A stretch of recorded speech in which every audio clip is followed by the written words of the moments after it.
What is dead may rise again, and the past cannot stay buried for long. So when Universal needed a cinematic universe, they dug up the rotting, bloated corpse of the Mummy.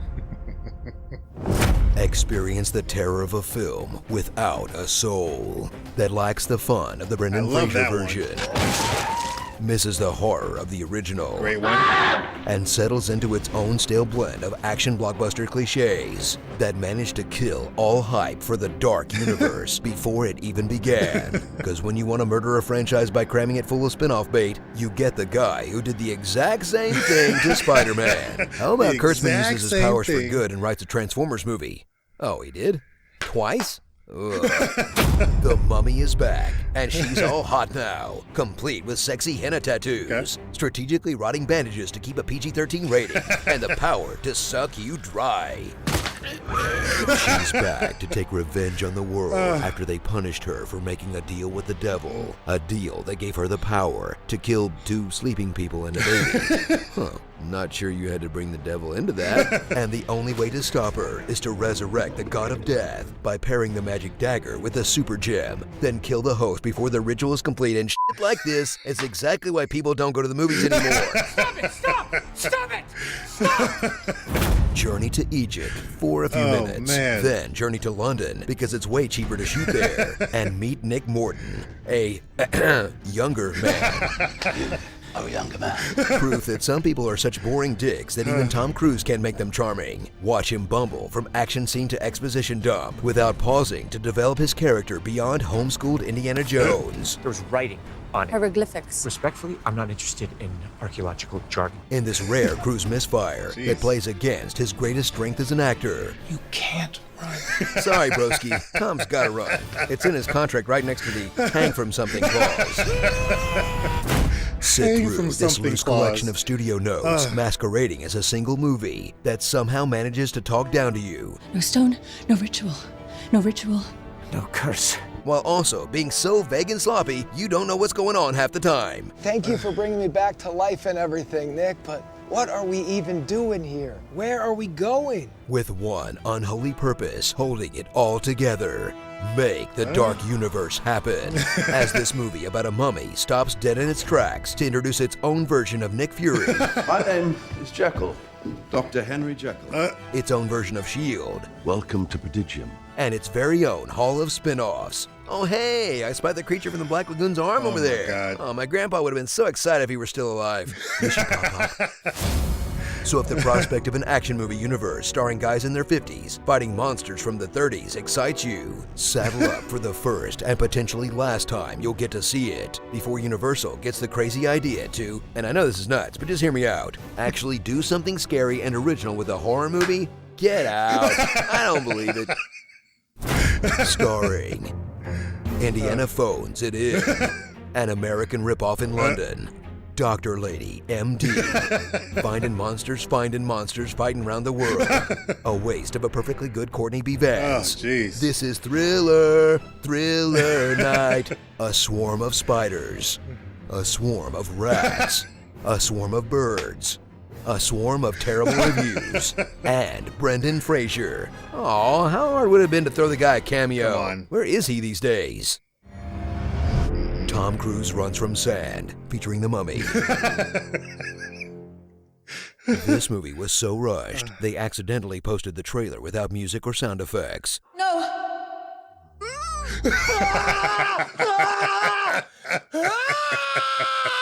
Yes, this is real. It's funny to think that there could have been a whole cinematic universe for the monsters, and Universal was trying, but this just did not do well at all. I actually haven't finished this movie. To this day, I haven't finished it. I fall asleep. It's kind of boring, but I might try again one day. Who knows? But it's just not, it's not very fun. Is it on the Peacock app? Is it on there? Because, all the NBC movies or Universal movies are on there. So it should be on there, right? I could probably check it out there. Real quick, though, before we get to the pitch meeting, I want to give my Hyper Crew members a shout out. Brian Tidwell, Steve O, Slepnir Dash Milner, Daniel Lopez, Jonathan Cedarland, Kratos, and William Cooper. Thank you guys so much for choosing that top tier crew. And to all my members and subscribers, thanks so much for supporting me. It's been awesome seeing the support and that you guys watch these videos each and every day. So I really appreciate you. Now, let's get to the pitch meeting.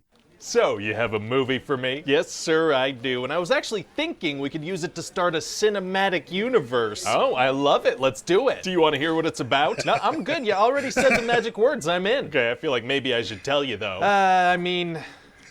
Yeah, okay. So I was thinking we could do something called the Dark Universe, and it'll connect all these movie monsters. Okay, what kind of monsters are we talking? We're talking Bride of Frankenstein, The Invisible Man. This one's gonna be about the mummy. Oh, mummies are tight. Yeah. So what happens in this thing? So this ancient Egyptian lady Amenet is next in line to be ruler, but then the pharaoh has a little baby boy, so she gets bumped. Is that what a baby bump is? Yes, it is. So anyway, she wants power, so she makes a deal with the god of death. Oh, what does he give her the power to do? The power to kill a sleeping person and also a baby. Seems like she could have just done that without the god of death. Yeah, well, she does it with the god of death so the movie can happen. Gotcha. So then part of the deal is she needs to find a human host for the god by stabbing somebody with a dagger that has a stone in it. Okay. But she gets caught before she can complete the ceremony and she gets mummified alive. Mummification is how mummies are made. It sure is, sir. So then we jump forward to present day and we meet this military guy, Nick Morton. Okay, and what's his deal? Well, he and his friend Sergeant Vale steal artifacts and then sell them on the black market. Seems illegal and wrong. It is, yeah, and the military know that they're doing this, but somehow they're still in the military. Yikes and also wow. So they uncover this ancient tomb, right? Right. And so the military bossman sends in these two guys, plus this woman Jenny that Nick had a one-night stand with a few nights earlier. He sends the known artifact thieves into the ancient tomb. That's right. So when they get down there, they see something and they're like, wow, somebody really wanted to keep this thing hidden. They did not want this thing to get out. Oh yeah? Yeah, it's in like a vat of mercury and it has statue guards staring at it. Wow, so it's gonna be hard to get this thing out. Actually, it's gonna be super easy. Barely an inconvenience. Oh, really? Yeah, see, Nick shoots a rope and that activates a pulley system that pulls the mummy right out of there. If they wanted to keep her in the mercury so badly, why did they include a mechanism to lift her out? I don't know. Fair enough. So anyway, then Nick gets cursed and also Sergeant Vale gets cursed. What about Jenny? She's present. Nice. So they load this mummy into a military transport plane, but then Sergeant Vale goes crazy and Nick has to shoot him. Oh no. And then a bunch of crows attack the plane and it starts to crash and Nick gives Jenny the only parachute. A military transport plane only has one parachute? That's what we're going with, yeah. Well, okay then. So then the plane crashes and Nick wakes up in a morgue like, wait, I'm not dead? Oh, very mysterious. And so moving forward in the movie, Nick's dead friend is gonna appear sometimes and talk to him. That sounds like it was taken directly from An American Werewolf in London. Yeah, I could definitely see why you'd say that, but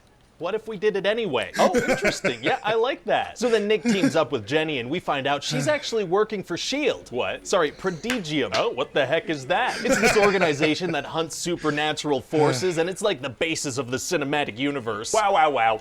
So anyway, this mummy lady decides that Nick is the person she needs to complete the ceremony with. Uh-oh. Yeah, so she's gonna chase him for a while with some zombies she's apparently able to make, but then they're all gonna get caught by soldiers from Prodigium. Okay. And it turns out this place is run by a famous character. He's gonna be like the Nick Fury in these things. Oh, Van Helsing? That's actually perfect. Oh, yeah, that would have been good. I went with Dr. Jekyll. Oh, well, we could change it. Nope, that's too much work. Oh, yeah, you're probably right. So what happens at this place? Well, Dr. Jekyll explains the cinematic universe to Nick, and then he turns into Mr. Hyde. What does that entail? It means that now he has a Cockney accent and bad skin and a temper. Does he not have medicine to stop that from happening? He does, but he administers it by hand every couple of minutes, and he misses a dose. You'd think a doctor would have figured out a way to automate injections to avoid situations like this. Yeah, you'd think so, but I want a situation like this to happen, so this character hasn't thought of that. So what happens? Well, in all the chaos, the mummy manages to escape. How does she manage that? She mind controls a guy with the spider and then climbs out of her chains. They put the mummy in a chain system she can climb out of? They sure did. So now to complete the ceremony, she needs a dagger and the stone. Wow, so where are these things? Well, the stone was buried with some crusaders, but that was just uncovered in London. Okay. And the dagger's in a glass container at Prodigium right next to where they were keeping the mummy. Wait, the good guys had the dagger? Why didn't they destroy it? I don't know. That would have made it impossible for her to ever complete the ceremony. Yeah, for sure. Well, okay then. So they put it right next to her in a breakable container? That's right, yeah. Wow. So then Nick and Jenny have to run away, but it turns out the mummy can control sand, so she breaks all the windows in London and makes like a sandstorm. Okay, so yeah, what are her powers exactly beyond killing babies and sleeping people? Like sand control, mind control, animal control, hand-to-hand combat, that. Pretty much anything I need her to do in any scene she's in. A jack of all trades, I like it. So then she catches up with him and she drowns Jenny. Oh, very rude. Yeah, and so Nick and her fight, but he manages to get the dagger. Wow, wow, wow, wow. So he starts to break the stone and she's like, no, no, no, no, don't do that, please. Wait, this whole time the stone was smashable? Yeah, I guess it was. Too bad the Crusaders didn't try that. Yeah, too bad. So then the mummy tells Nick, look, if you destroy the stone, then Jenny's dead, you know? She's dead. Right, but the alternative is to release the god of death onto humanity. That's right, yeah, so he goes with that. What? Yeah, he stabs himself with a dagger and he lets the god of death enter him. Why would he do that? But then through the power of a one-night stand, he's able to overpower the god of death and kill the mummy. Oh, world-saving one-night stands are tight. They are. So then Nick Monster yells at Jenny and that brings her back to life. Well, great. Yeah. So then him and Sergeant Vale, they run off. Wait, his dead friend? Yeah, he's not dead anymore. He's like, hey, thanks for bringing me back to life, but what are we doing? How did he bring him back? Wasn't his body destroyed in the plane crash and he was just showing up as an apparition? Yeah, maybe. I don't know. I'm just kind of doing stuff. Yeah. Well, as long as you had fun with it. So Nick is like, where's your sense of adventure? And they take off on horses towards the pyramids. Sure, that may as well happen. It will. So what do you think? Well, I mean, it doesn't really matter what I think, right? Because people are like obsessed with cinematic universes. They sure are. It doesn't matter if they have a strong foundation or not. Exactly. No matter what, this is a good idea and it's gonna work out fine.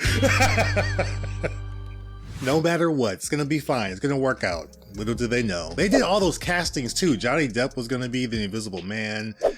Javier Bardem was gonna be somebody. Was he gonna be the Hunchback of Notre Dame or something? Or what's that? That's not a monster movie, but what was he gonna be? What was he gonna do? I can't remember. Let me look it up. Oh, he was gonna be Frankenstein's monster. Okay. It was gonna be a Bride of Frankenstein, but okay, yeah. All right.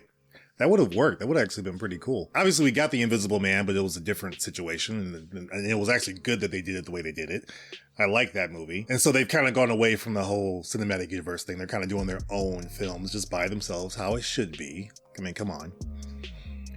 But this movie had some cool action, but overall it was just, I mean, from what I saw or remember seeing, it was a letdown. Pretty much a letdown. Another Tom Cruise, just whatever film that he put out there. What'd you think of the movie though? What'd you think of The Mummy, this one? I like the one, what was it, 99 with Brendan Fraser? 1999, I believe. That's like the best one. It was so fun. Even the sequel was fun. The sequel was like a really fun theater experience too. I love that movie. But this, no. I didn't even see it in theaters. I think I rented it or something, but it's just meh. I didn't really care for it. But let me know your thoughts in the comments below. Let me know your thoughts on the Honest Trailer and the pitch meeting. Which one do you think wins here? They both had a lot of the same jokes. Honest Trailers was actually really, really good here though. But I love the I don't know. The second one that writer guy does here. He's like, I don't know. Like he's like, why are you asking me all these questions? I have no idea. Let me just tell you the story. You didn't want to know about this at first. You were cool with just the idea and just going with it. Why are you asking all these questions now that I'm telling you about it? That's hilarious. Again, I still don't know if it beats out the Honest Trailer though. It might.